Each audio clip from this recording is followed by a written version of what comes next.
Hey everyone, I'm Savannah from luggage.co.nz, and today I'm going to be showing you how to open your new Lunar Air front access carry-on.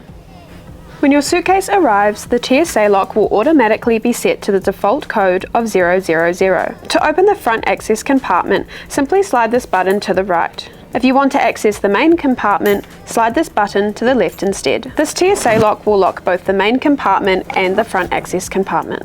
If you want to change the code on your suitcase, firstly ensure that all 3 digits are set to 000. Press the small reset button with the tip of a pen and enter a 3-digit code of your choice. For this video, I will be setting the code to 111. Once you've entered your chosen code, push the slider towards the dials until you hear a click. Your suitcase will now be all set with your new combination. We hope this video helped, but if you do have any more questions, please feel free to reach out to us. Thanks for watching.